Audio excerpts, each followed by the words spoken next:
Anton Chejov, Cuentos imprescindibles.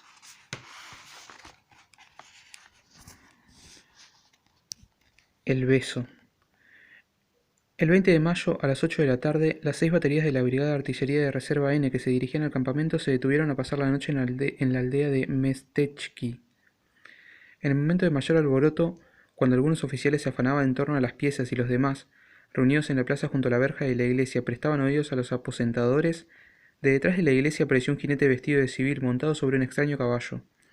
Con un cuello hermoso y la cola corta, el caballo, pequeño y bayo, no avanzaba en línea recta, sino un poco de lado, realizando con las patas unos leves pasos de danza, como si se las azotaran.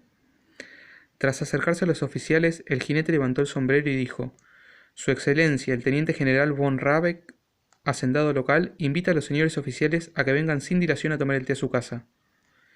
El caballo hizo una reverencia, realizó unos pasos de baile y retrocedió de lado, después de lo cual el jinete volvió a levantar el sombrero y desapareció al instante con su caballo tras la iglesia.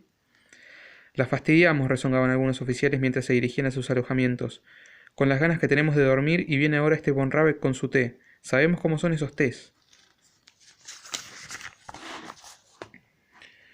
Los oficiales de las 6 baterías recordaron vivamente el caso del año anterior, cuando durante las maniobras fueron invitados del mismo modo, junto con los oficiales de un regimiento de cosacos, a tomar el té en casa de un conde, terrateniente y militar retirado. El hospitalario y cordial conde, tras colmarlos de atenciones, les dio de comer, de beber, y no les dejó regresar a sus alojamientos en la aldea, invitándoles a quedarse a dormir en su casa. Una muy buena idea, por supuesto, mejor imposible. Lo malo fue que la presencia de aquellos jóvenes alegró sobremanera al militar retirado, y estuvo hasta el alba contando a los oficiales episodios de su magnífico pasado. Los paseó por las habitaciones mostrándoles cuadros de gran valor, viejos grabados, armas difíciles de encontrar, y les leyó cartas auténticas de personajes de la alta sociedad. En cambio, los exhaustos y torturados oficiales escuchaban, contemplaban y, añorando sus camas, bostezaban prudentes ocultando la boca con sus mangas, y cuando por fin el dueño los dejó marchar ya era demasiado tarde para irse a dormir. ¿No sería igual este von Rabeck? Fuera igual o no, tampoco se podía hacer nada. Los oficiales se cambiaron, se levantaron y marcharon en tropel en busca de la casa señorial. En la plaza, junto a la iglesia, les dijeron que a la casa de los señores se podía llegar por abajo, descender tras la iglesia hacia el río y seguir por la orilla hasta el mismo jardín, y allí los paseos les conducirían hasta el lugar indicado, o bien por arriba, directamente desde la iglesia, por el camino que a media versta de la aldea iba a dar a los graneros de los señores. Los oficiales decidieron ir por arriba. ¿Cómo será este von Rabeck?, se preguntaban por el camino. ¿No será el mismo que en la batalla del Plevna comandaba la división de caballería N? No, aquel no era von Rabeck, sino solo Rabe y sin el von. Vaya tiempo tan bueno. Junto al primer granero el camino se bifurcaba. Un ramal seguía recto y se perdía en las penumbras de la noche. El otro doblaba a la derecha, hacia la casa señorial. Los oficiales doblaron a la derecha y hablaron en voz baja. A ambos lados del camino se sucedían unos graneros de piedra con techos rojos. Las construcciones tenían un aire pesado y sombrío, muy parecido al de los cuarteles de una ciudad de provincias. Enfrente brillaban las ventanas de la casa señorial. Señores, buena señal, dijo uno de los oficiales. Nuestro sabueso va adelante. Eso quiere decir que nos espera alguna presa. El teniente Lovitko, que iba adelante, un joven alto y robusto, pero sin una sombra de bigote, tenía más de 25 años, pero su cara redonda y cebada, no se sabe por qué, aún no mostraba vegetación alguna. Célebre en la brigada por su olfato y su don para adivinar a distancia la presencia de mujeres, se dio la vuelta y dijo: Así es, aquí debe de haber mujeres. El instinto me lo dice. En la puerta de la casa los recibió el propio von Rabeck, un viejo de aspecto agradable que rondaba los 60 años, en traje de civil.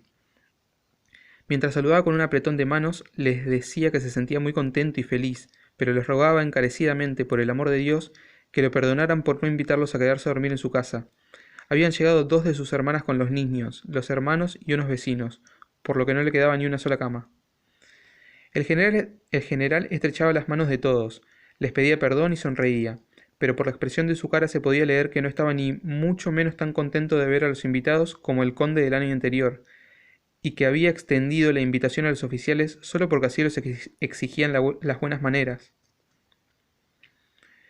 Y los propios oficiales, mientras subían por la mullida escalera y escuchaban sus palabras, notaban que habían sido invitados a esa casa porque habría resultado incómodo no hacerlo, y al ver a los lacayos que se apresuraban a encender las luces abajo en la entrada y arriba en el recibidor, les empezó a parecer que su presencia había traído consigo la intranquilidad y la alarma.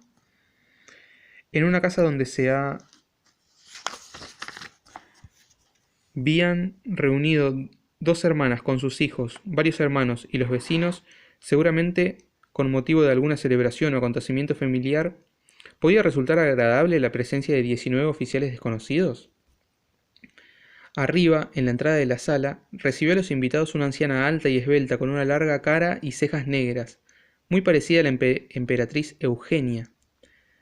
Con una sonrisa acogedora y majestuosa, decía sentirse contenta de ver a estos invitados, pero también se excusaba de que en esta ocasión su marido y ella no pudieran invitar a los señores oficiales a pasar la noche en su casa. A juzgar por su bella y regia sonrisa, expresión que se borraba al instante de su rostro en cuanto apartaba la mirada de los huéspedes, se deducía que durante la larga vida había visto muchos señores oficiales, que ahora estos la traían sin cuidado, y que si los había invitado a su casa y se excusaba, era solo porque así lo reclamaba su educación y posición en la alta sociedad. En el gran comedor, donde entraron los oficiales, en un extremo de la larga mesa, se sentaba tomando el té una decena de damas y caballeros, mayores y jóvenes. Detrás de las sillas de estos, envuelto en una ligera nube de cigarros, destacaba un grupo de hombres. Entre ellos se encontraba cierto joven escuálido, con patillas pelirrojas, que, farfullando, contaba algo en inglés. Más allá del grupo, a través de una puerta, se veía una habitación iluminada con muebles de color azul. Señores, son ustedes tantos que resulta completamente imposible presentarlos a todos, dijo en voz alta el general, tratando de aparentar gran alegría. Preséntense ustedes mismos, señores, sin más ceremonia. Los oficiales, unos con rostros muy serios, hasta severos, otros con una sonrisa forzada, y todos en conjunto sintiéndose muy incómodos, se presentaron como pudieron y se sentaron a tomar el té. Quien más incómodo se sentía era el capitán Riabovich, un oficial de corta estatura y algo encorvado, con gafas y unas patillas de lince. Mientras algunos de sus compañeros mostraban caras serias y los demás dibujaban una sonrisa forzada, el rostro de Riabovich, sus patillas de lince y sus gafas parecían decir: «Soy el oficial más tímido, más modesto y más gris de toda la batería». En los primeros momentos, al entrar en el comedor y luego mientras tomaba el té, no podía fijar su atención en ninguna persona u objeto. Las caras, los vestidos, los frascos de cristal tallado con coñac, el vapor de los vasos, las molduras del techo, todo se fundía en una sola y enorme impresión que llenaba a Riabovich de alarma y de deseos de esconder la cabeza. A semejanza de un ponente que habla por primera vez ante el público, veía todo lo que aparecía ante sus ojos, pero no comprendía muy bien qué veía. Cuando un sujeto ve, pero no entiende lo que ve, los fisiólogos llaman a ese estado ceguera psicológica. Pero al cabo de un rato, tras habituarse al lugar, Riabovich empezó a comprender lo que veía y se dispuso a contemplar. Como persona tímida y poco sociable, lo primero que le llamó la atención fue aquello que nunca había poseído, justamente el extraordinario arrojo de sus nuevos conocidos.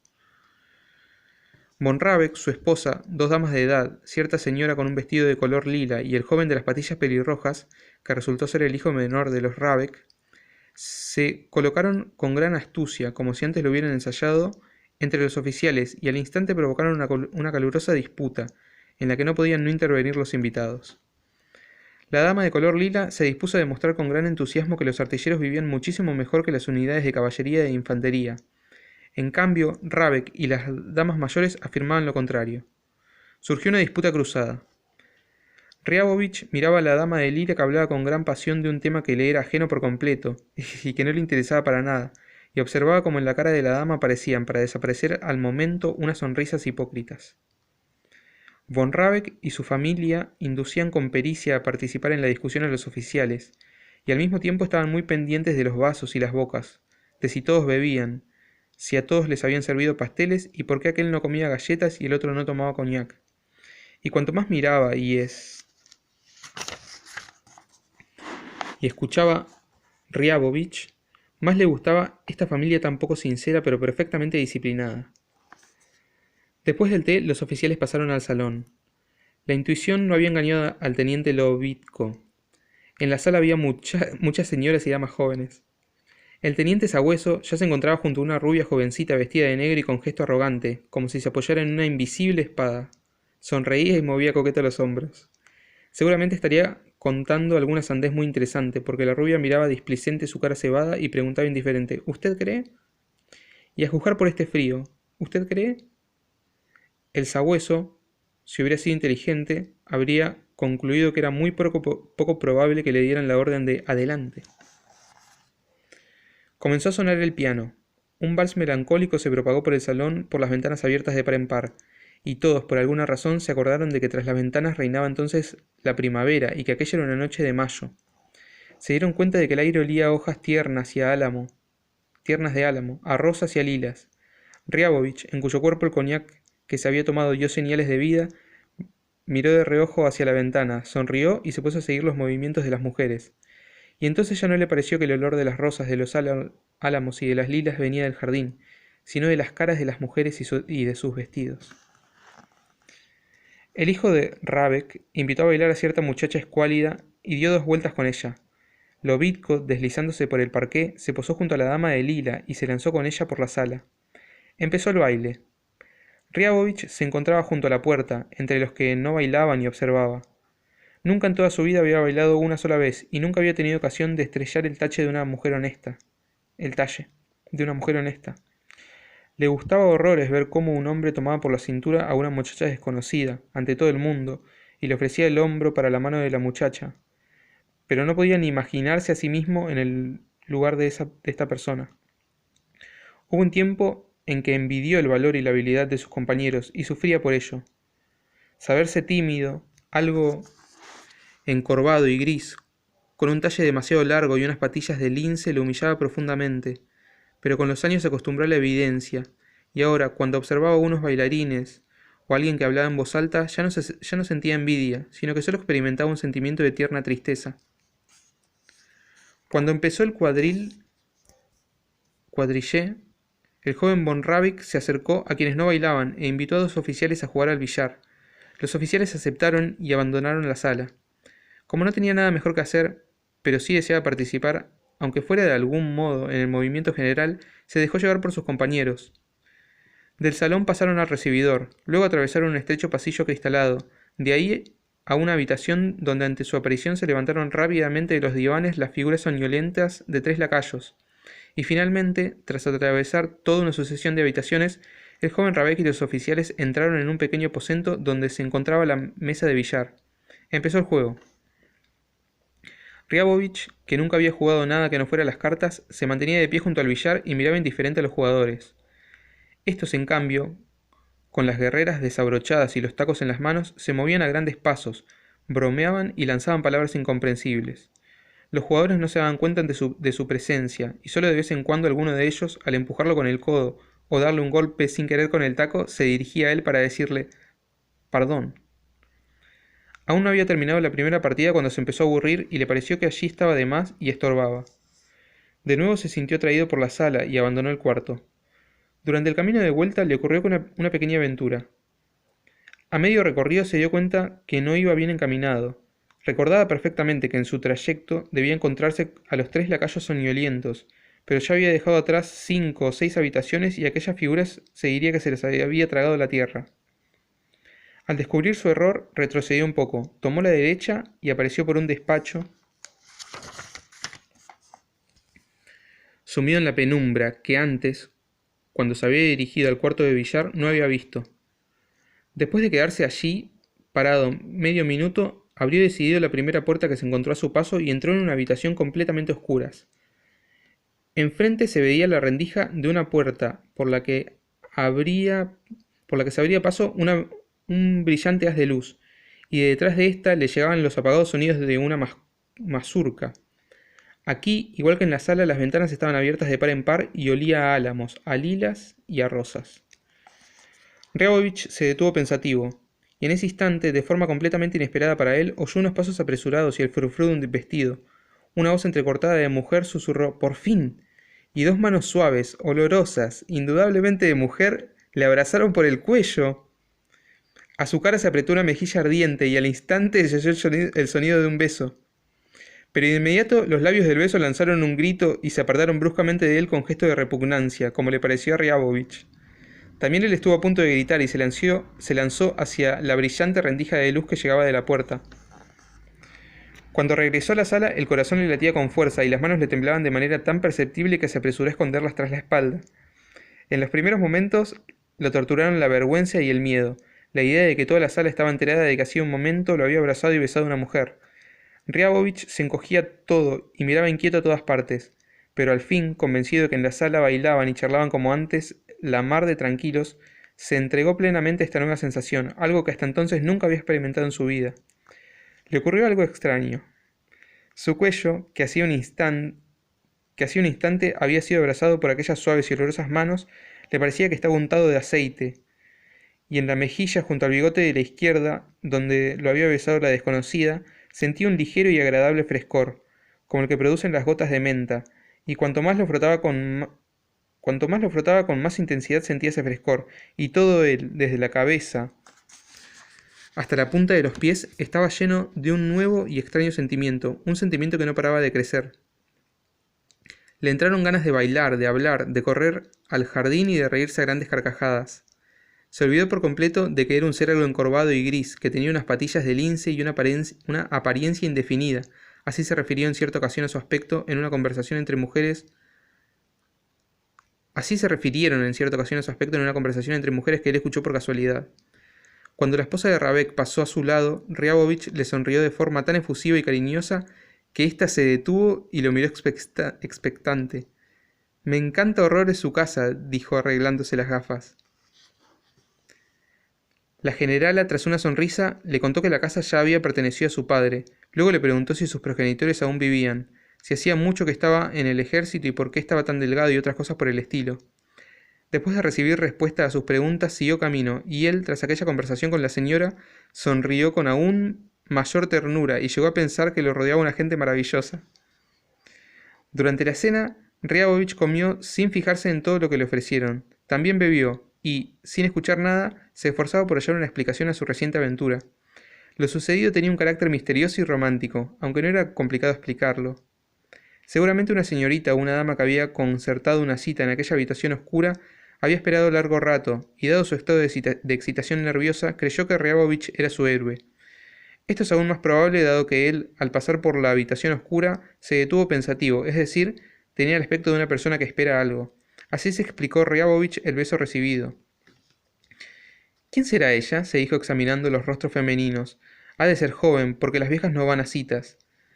Que además era culta se notaba por el frufru del vestido, por el olor y por la voz. Detuvo su mirada en la señorita de lila, y la joven le gustó mucho. Tenía unos hombros y unos brazos hermosos, una cara inteligente y una voz espléndida. Al contemplarla, Riabovich quiso que fuera justamente ella, y no alguna otra, aquella desconocida.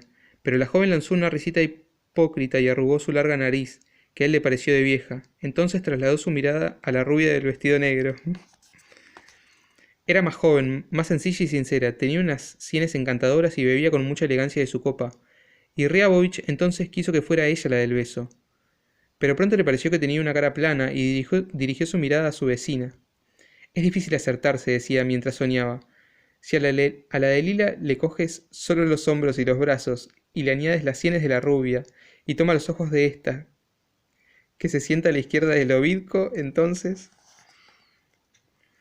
Sumó los detalles en su mente y le resultó la imagen de la muchacha que lo había besado, la imagen que quería, pero que no podía de ninguna manera encontrar en la mesa. Después de la cena, los invitados, llenos y algo bebidos, se despidieron de los anfitriones no sin antes darles las gracias.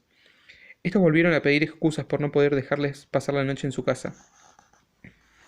«Estoy muy contento, señores», decía el general, en esta ocasión con más sinceridad, seguramente por el hecho de que cuando se despide a los invitados, la gente es mucho más sincera y bondadosa que cuando los recibe. «Muy contento, vengan de nuevo en el camino de vuelta». «Sin cumplidos, pero ¿a dónde van? ¿Quieren ir por arriba? No, mejor vayan por el jardín, por abajo, es más corto». Los oficiales salieron al jardín. Después de las brillantes luces y el ruido, el jardín les pareció muy oscuro y callado. Caminaron en silencio hasta la verja. Estaban algo borrachos, alegres, contentos, pero la penumbra y el silencio los movieron a quedarse pensativos por un momento. A cada uno de ellos, al igual que a Riabovich, seguramente les vino a la cabeza el mismo pensamiento. Llegará algún día el tiempo en que ellos, a semejanza de Rabec, tendrán una gran casa, una familia, un jardín, cuando también ellos tengan la posibilidad de agasajar, aunque sea de manera fingida, a unos invitados, la oportunidad de dejarlos saciados, borrachos y satisfechos. Tras atravesar la verja, todos rompieron a hablar a la vez y se echaron a reír a grandes carcajadas sin motivo alguno. Seguían el sendero que descendía hacia el río y luego continuaban junto al agua, bordeando los arbustos ribereños, las pozas y los sauces que colgaban sobre las aguas. La orilla y el camino casi no se veían, y la otra orilla se sumergía en la oscuridad. Aquí y allá sobre las oscuras aguas se reflejaban las estrellas. Estas temblaban y se difuminaban, y solo por eso uno podía adivinar que el río bajaba deprisa. Reinaba el silencio. En la otra orilla gemían soñolientos los chorlitos, y en esta, en uno de los arbustos, sin prestar atención alguna al tropel de oficiales, lanzaba sonoros trinos un ruiseñor. Los oficiales se detuvieron junto al arbusto, lo tocaron, pero el ruiseñor seguía con su canto. Mira, les oyeron exclamaciones de admiración. Estamos aquí mismo y él ni el menor caso. Vaya pieza está hecho. Al final del recorrido, el sendero ascendía y desembocaba en el camino junto a la valla de la iglesia. Allí los oficiales, agotados por el ascenso, se sentaron y fumaron. En el otro lado del río asomó una mortecina lucecilla roja, y ellos, como quien no tiene nada mejor que hacer, se pasaron largo rato decidiéndose si se trataba de un fuego reflejado en una ventana o alguna otra cosa. Riabovich también se fijó en el fuego y le pareció que éste le sonreía y le hacía guiños, como si estuviera enterado del episodio del beso. Al llegar a su cuarto, Riabovich se desvistió a toda prisa y se acostó. Con él, en la misma isba, se alojaron Lobitko y el teniente Mersliakov, un joven tranquilo y callado, que entre los suyos era considerado como un oficial culto y que siempre, en cuanto se le presentaba la oportunidad, leía El Mensajero de Europa, que llevaba siempre consigo a todas partes. Lobitko, tras desvestirse, se pasó largo rato yendo de un rincón al otro del cuarto con el aire de una persona insatisfecha y mandó a la ordenanza por cerveza. Mersliakov se acostó, puso una vela en la cabecera y se sumergió en la lectura del Mensajero de Europa.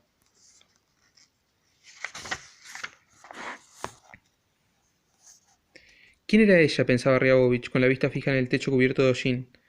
Aún le seguía pareciendo tener el cuello untado de aceite y seguía sintiendo junto a la boca aquel frescor parecido a las gotas de menta.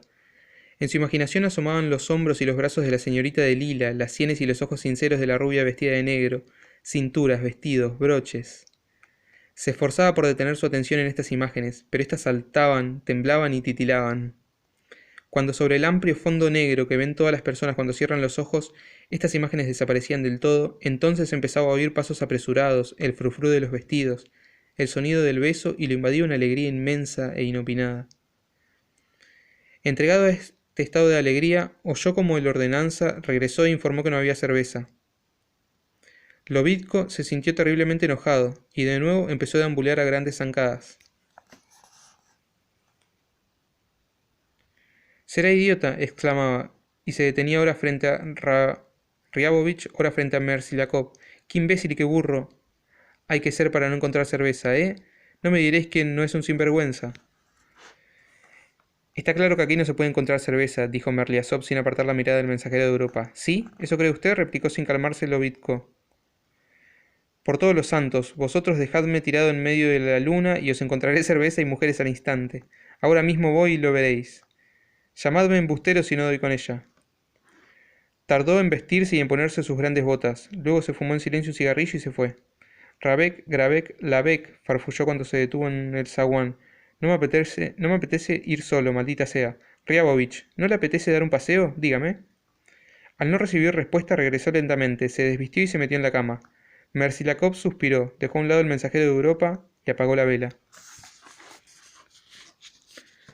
«Vaya, vaya», murmuró Lobitko, encendiendo a oscuros un cigarrillo. Riabovich se tapó hasta cubrirse la cabeza, y hecho un ovillo trató de reunir en su imaginación las imágenes que brotaban en su mente y a fundirlas en un todo. Pero no le salía nada. No tardó en dormirse, y su último pensamiento fue que alguien lo había llenado de afecto y de alegría, que en su vida había ocurrido algo extraordinario, un suceso estúpido, es verdad, pero bueno y gozoso. Y esta idea no lo abandonó ni mientras dormía. Cuando se despertó, había desaparecido la sensación del aceite en el cuello y el frescor de menta junto a los labios, pero, al igual que el día anterior, la alegría corría por su pecho como una ola. Miró entusiasmado los marcos de las ventanas, doradas por el sol naciente, y prestó atención a los movimientos que se producían en el exterior. Junto a la ventana hablaban en voz alta. El jefe de la batería de Ryabovich, Lebedinsky, que justo había dado alcance a la brigada, charlaba a voz en grito, por la falta de costumbre de hablar en voz baja, con su sargento primero. ¿Y qué más? Gritaba el comandante. Durante el errado de ayer, excelencia, erraron a Golubchik. El practicante le aplicó barro con vinagre. Ahora lo conducen de las riendas aparte. También, excelencia, ayer el herrero Arseniev se emborrachó y el teniente mandó que lo ataran en el avantren de la cureña de repuesto. El sargento informó asimismo que Karpov se había dejado los cordones nuevos de las cornetas y las estacas para las tiendas y que los señores oficiales tuvieron a bien ayer visitar al general von Rabeck. En medio de la conversación, en la ventana apareció la cabeza de Lebedetsky, con su barba pelirroja. El hombre miró entornando sus ojos miopes las caras soñolientas de los oficiales y saludó. ¿Todo en orden?, preguntó. El caballo limonero se ha rozado la cerviz, respondió Lobitko entre bostezos. Ha sido la nueva collera. El jefe suspiró y tras pensar un instante dijo en voz alta.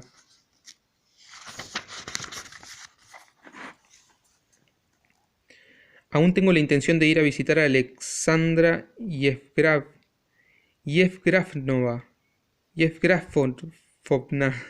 de ir a verla. Bueno, me despido, les alcanzaré por la noche. Al cabo de un cuarto de hora, la brigada se puso en marcha. Cuando pasaba por la carretera junto a los graneros de von Rabeck, Ryabovich miró a la derecha, hacia la casa. Las ventanas estaban tapadas por unas celosías. Seguramente todos dormían. También dormía la desconocida que ayer había besado a Ryabovich. Quiso imaginársela dormida. La ventana del dormitorio abierta de par en par, unas ramas verdes que se asomaban a la ventana, el fresco de la mañana, el olor de los álamos, las lilas y las rosas, la cama, una silla y sobre ella el vestido del que ayer le había llegado el frufru, los zapatitos, el reloj sobre la mesa. Todo eso lo imaginó con claridad y precisión, pero los rasgos de la cara, la deliciosa y soñolienta sonrisa, es decir, justamente lo más importante y característico, se le escapaban de la imaginación, como el mercurio entre los dedos. Tras recorrer media versta, miró atrás. La iglesia amarilla, la casa, el río y el jardín se llenaban de luz. El río con sus orillas de un verde rutilante, reflejando el azul del cielo, lanzando aquí y allá destellos dorados a la luz del sol. Se mostraba muy hermoso. Ryabovich miró por última vez hacia Mestechki y se sintió profundamente triste, como si se despidiera de algo muy cercano y querido. Entretanto, en el camino su mirada se encontraba solo con cuadros bien conocidos desde hacía tiempo y carentes de interés. A derecha e izquierda, campos de centeno joven y de alforfón, por entre los que saltaban los grajos. Miraba uno hacia adelante y no veía más que polvo y cogotes, y miraba uno hacia atrás y se encontraba con la misma polvareda y las mismas caras. Por delante avanzaban a pie 4 hombres armados de sables, era la primera línea. Le seguía un tropel de cantores y tras ellos los cornetas a caballo. La primera línea y los cantores, como los portadores de las antorchas en los entierros, se olvidaban a cada momento de mantener la distancia de rigor y se avanzaba en exceso. Ryabovich marchaba junto a la primera pieza de la quinta batería. Veía las 4 baterías que marchaban delante de él. A una persona no militar, esta larga y pesada hilera, que es como se ve una brigada en movimiento, le podía parecer una muchedumbre confusa y de aspecto enigmático. No se entendía por qué, junto a una pieza se reunía tanta gente, y para qué le arrastraban tantos caballos guarnecidos con unos extraños correajes, como si el arma realmente fuera algo temible y pesado. En cambio, a Ryabovich todo le resultaba comprensible y por lo mismo carente de interés. Hacía tiempo que sabía por qué delante de cada batería, junto a un oficial, cabalgaba un corpulento artificiero, y por qué a éste lo llamaban delantero. A espaldas de este artificiero se podían ver primero los conductores de la primera reata y luego los de la mediana. Ryabovich sabía que los caballos de la izquierda, que eran los que montaban los conductores, se llamaban monturas de ensillar, y los de la derecha de refuerzo, y esto le resultaba muy aburrido. Tras los conductores venían 2 caballos limoneros, montaba uno de estos animales un conductor con el polvo del día anterior en la espalda y con una torpe y ridícula pieza de madera sujeta al pie derecho. Riabovich conocía la función del madero y no le parecía ridícula. Todos los conductores, todos sin excepción, agitaban maquinalmente los látigos y de vez en cuando lanzaban algún grito. La pieza propiamente era fea. En el aventrén se colocaban los sacos de avena, cubiertos de una lona, y del cañón colgaban las teteras, las bolsas y los sacos de los soldados, y todo ello le daba un aspecto de un pequeño animal inofensivo, al que no se sabía por qué rodeaban los hombres y los caballos. A los lados, por la parte protegida del viento, avanzaban a pie y agitando los brazos 6 servidores. Tras la pieza aparecían nuevos martilleros, conductores y caballos limoneros, y tras ellos se arrastraba una nueva pieza, tan fea y tan poco imponente como la primera. A la segunda le seguía una tercera y una cuarta. Junto a la tercera avanzaba a caballo un oficial y así sucesivamente. La brigada constaba de un total de 6 baterías, y en cada una de ellas había 4 piezas. La columna se extendía a lo largo de media versta, y se cerraba con un convoy junto al cual avanzaba meditabundo, inclinando su cabeza de largas orejas, un personaje francamente simpático, el asno Magar, traído de Turquía por uno de los jefes de batería. Riabovich miraba indiferente, adelante y atrás, a los cogotes y las caras. En otros tiempos se habría amodorrado, pero entonces se hallaba inmerso todo él en sus nuevos y agradables pensamientos. Al principio, cuando la brigada solo había iniciado la marcha, quiso convencerse de que la historia del beso, si tenía algún interés, era como una aventura misteriosa y sin importancia, que en realidad se trataba de algo insignificante y que pensar en ella de manera seria era cuando menos estúpido. Pero al rato mandó a paseo a la lógica y se puso a soñar. Ahora se imaginaba en el salón de von Rabeck junto a una muchacha parecida a la señorita del vestido lila y a la rubia del vestida de negro. Ahora cerraba los ojos y se veía con otra muchacha completamente desconocida, con unos rasgos de cara muy difusos. En su imaginación hablaba con ella, la acariciaba, se inclinaba sobre su hombro. Se imaginaba que llegaba la guerra, después la separación, luego el reencuentro, la cena con su esposa, los niños. A los frenos, resonaba la orden cada vez que llegaban a una bajada. Él también gritaba a los frenos, y tenía miedo de que este grito destruyera sus fantasías y lo retornara a la realidad. Al pasar junto a una hacienda señorial, Riabovich se asomó al jardín por encima de la empalizada. Ante sus ojos apareció una larga avenida, recta como una regla, cubierta de arena amarilla y flanqueada por unos abedules jóvenes. Con el ansia de un entregado a sus sueños, se imaginó unos pequeños pies femeninos que avanzaban por la arena amarilla y de manera completamente inesperada, su imaginación dibujó con nitidez la criatura que lo había besado y que él logró representarse ayer por la tarde durante la cena. Esta imagen se instaló en su cerebro y ya no lo abandonó. Al mediodía, junto al convoy, resonó el grito «¡Firmes! ¡Vista a la izquierda, señores oficiales!». Montado en una caleza, con 2 caballos blancos, llegó hasta el lugar el general de la brigada. Se detuvo junto a la segunda batería y gritó algo que nadie comprendió. Se acercaron galopando al general varios oficiales, incluido Riabovich. «¿Y bien? ¿Qué hay?», preguntó guiñando sus ojos rojos. «¿Algún enfermo?». Tras recibir respuestas el general, un hombre pequeño y escuálido masculló algo. Se quedó pensativo y dijo dirigiéndose a uno de los oficiales. «El conductor del limonero del tercer cañón ha quitado la rodillera y el muy bruto la ha colgado en el avantrén. Manden que le castiguen». El general levantó la vista hacia Riabovich y prosiguió. «¿Y usted?». «Diría que lleva los tirantes demasiado largos». Después de otras aburridas observaciones, el general miró a Lobitko y añadió burlón. «Teniente Lobitko, tiene usted hoy un aire muy triste. ¿Nota la falta de Lopujova, Ya ven, señores, echa de menos a Lopujova». Lopujova era una dama de formas abundantes y muy alta que hacía tiempo que había dejado atrás los 40. El general, que sentía debilidad por las señoras de gran tamaño, tuvieran la edad que tuvieran, sospechaba que sus oficiales pecaban del mismo mal. Estos sonrieron con aire respetuoso. El general de brigada, satisfecho de haber dicho algo muy divertido y venenoso, soltó una sonora carcajada, rozó la espalda del cochero y acercó la mano a la visera. La caleza siguió su camino. Todo en lo que ahora sueño y que me parece hoy imposible y fuera de este mundo es algo muy común en realidad, pensaba Riabovich mientras observaba las nubes de polvo que corrían tras la cabeza del general. Todo esto es algo muy común y le sucede a cualquiera. Por ejemplo, este general amó en su tiempo, y hoy está casado y tiene hijos. El capitán Bachter también está casado y es querido, aunque tenga un cogote muy feo y rojo y carezca de talle. Salmanov es grosero y demasiado tártaro. En cambio, tuvo un romance que acabó en boda. Yo soy como todos los demás, y tarde o temprano me ocurrirá lo mismo que al resto.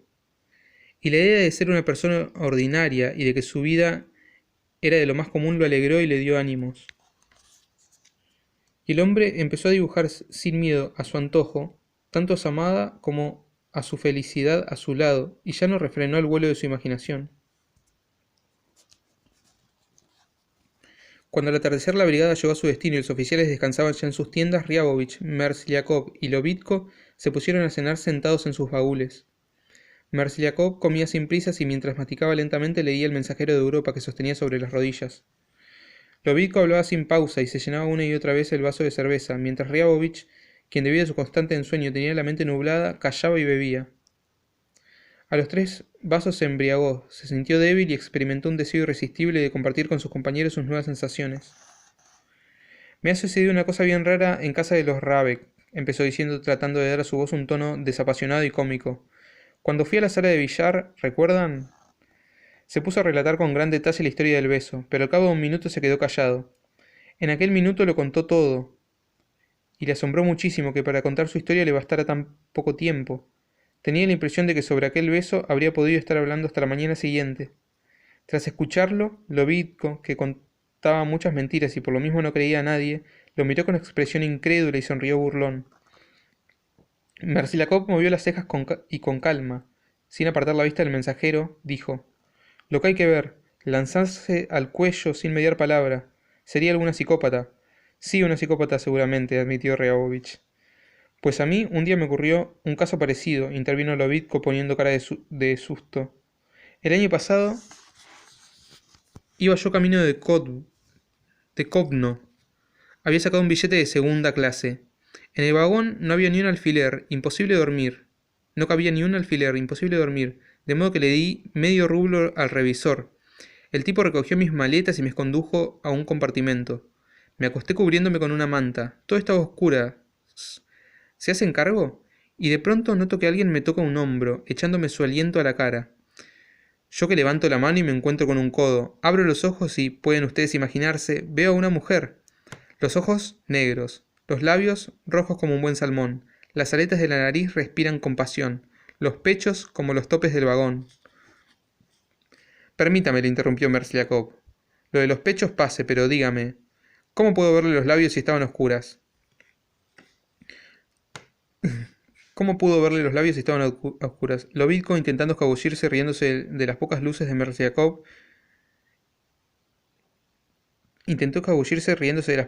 Mersliakov, y su actitud disgustó a Riabovich.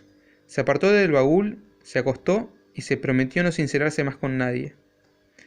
Empezó la vida de campamento. Los días se sucedieron, uno muy parecido al siguiente. Durante todo este tiempo Riabovich se sintió, pensó y se comportó como un enamorado. Cada mañana, cuando la ordenanza le pasaba el cubo para lavarse y Riabovich se echaba el agua fría sobre la cabeza, en cada ocasión recordaba que en su vida había sucedido algo bueno y enternecedor. Al atardecer, cuando los compañeros charlaban sobre el amor y las mujeres, Riabovich prestaba atención a sus palabras, se acercaba a sus compañeros y adoptaba la expresión que se dibuja en los rostros de los soldados cuando éstos escuchan el relato de algún combate en el que ellos también habían participado.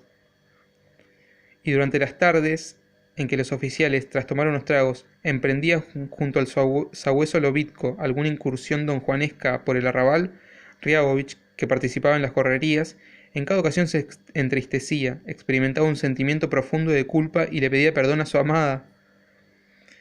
En las horas de ocio y durante las noches de insomnio, cuando le entraban deseos de recordar su infancia, a su padre, a su madre, y en general de evocar todo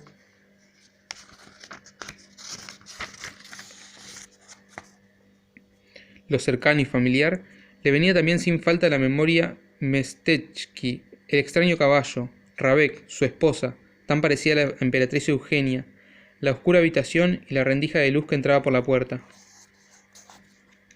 El 31 de agosto, Riabovich regresaba del campamento, pero ya no con su brigada, sino con 2 baterías. Durante todo el viaje se sintió agitado, sumido en sus quimeras, como si regresara a su tierra natal. Sentía unas ganas locas de ver el extraño caballo, la iglesia, las familias de los Rabec, con sus insinceras sonrisas y la habitación oscura.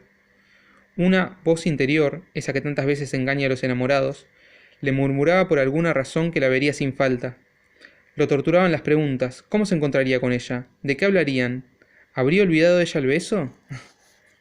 En el peor de los casos se decía, incluso si no se encontraba con ella, a él ya le resultaría agradable el simple hecho de pasearse por aquel cuarto oscuro y recordar. Hacia el atardecer surgieron la conocida iglesia y los blancos graneros. A Riabovich le latió con fuerza el corazón. Dejó de oír al oficial que cabalgaba a su lado y que le decía alguna cosa. Se olvidó de todo y clavó su ávida mirada en el río que brillaba a lo lejos, en el tejado de la casa, en el palomar sobre el que revoloteaban las palomas, iluminadas por el sol poniente. Al llegar a la iglesia, y luego mientras atendía a las palabras del aposentador, esperaba cada instante que de detrás de la valla apareciera el jinete que invitaría a los oficiales a ir a tomar el té, pero... Se acabaron las instrucciones de los aposentadores, los oficiales echaron pie a tierra y el jinete seguía sin aparecer. Ahora Rabec se va a enterar por los mujiks de que hemos llegado y mandará que nos vengan a llamar, pensaba Riabovich, cuando entraba en la isba sin entender por qué su compañero encendía una vela y por qué los ordenanzas se apresuraban a preparar los samovares. Lo dominó una pesada inquietud. Se acostó, se levantó al rato y miró por la ventana por si llegaba el jinete. Pero este no llegaba. Se volvió a acostar, pero al cabo de media hora se levantó, y sin poder soportar por más tiempo la inquietud, salió a la calle y echó a andar hacia la iglesia. La plaza junto a la valla estaba oscura y desierta. 3 soldados desconocidos se encontraban juntos y en silencio, justo al lado de la bajada. Al ver a Riabovich se sobresaltaron y lo saludaron. Este también se llevó la mano a la visera en respuesta y descendió por el conocido sendero. En la otra orilla, todo el cielo aparecía teñido de color púrpura, la luna ascendía, 2 campesinas que hablaban a grandes voces se movían por el huerto y arrancaban hojas de col. Tras los huertos negraban varias isbas. Y a este lado del río se veía lo mismo que había visto en mayo, el sendero, los arbustos, los sauces que colgaban sobre el agua. Solo faltaban el jinete ruiseñor y el olor a álamo y a hierba fresca. Al llegar al jardín, Riabovich miró a través de la cancela. El jardín se hallaba a oscuras y en silencio. Solo se veían los troncos blancos de los abedules más cercanos y un pedazo de la avenida. El resto se fundía en una masa negra. Riabovich escuchaba y miraba con ansia, pero tras permanecer un cuarto de hora sin descubrir ni un solo sonido ni una brizna de luz, volvió cansino sobre sus pasos. Se acercó al río. Ante él destacaba por su blancura la caseta del baño del general y unas sábanas que colgaban sobre la barandilla del puente. Subió al puente, se quedó allí un rato y sin necesidad palpó una sábana. El lienzo resultó estar áspero y frío. Miró río abajo. La corriente era rápida y casi no se oía su paso entre los postes de la caseta del baño. Una luna roja se reflejaba junto a la orilla izquierda. Unas olas diminutas corrían por el reflejo, alargaban su imagen y se diría que la querían llevar consigo. Qué estúpido, se decía Riabovich mientras miraba el agua correr. Qué poco inteligente es todo esto. Ahora, cuando yo no esperaba nada, la historia del beso, su impaciencia, las confusas esperanzas y el desencanto se le mostraban en toda su claridad.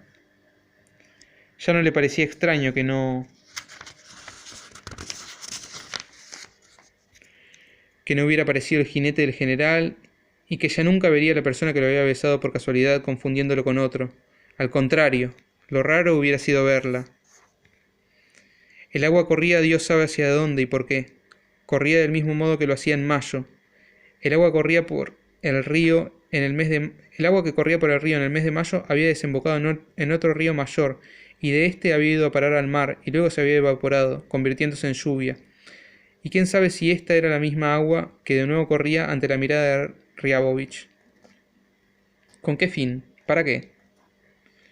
Y todo el mundo, toda la vida le pareció a Riabovich una broma incomprensible y sin objetivo alguno. Tras apartar la vista del agua y después de mirar al cielo, recordó de nuevo cómo el destino En la persona de una desconocida lo había acariciado por casualidad. Recordó sus quimeras e imaginaciones veraniegas, y su vida le pareció extraordinariamente vacía, miserable e incolora. Cuando regresó a la isba en que lo habían alojado, no encontró a ningún compañero. El ordenanza le informó que todos se habían marchado a casa del general von Triapkin, quien les había mandado un jinete. Por un instante el pecho de Riabovich se encendió de alegría, pero él mismo apagó enseguida ese fuego. Se acostó y, a despecho de su destino, como si quisiera hacerle rabiar, no fue a casa del general. 1887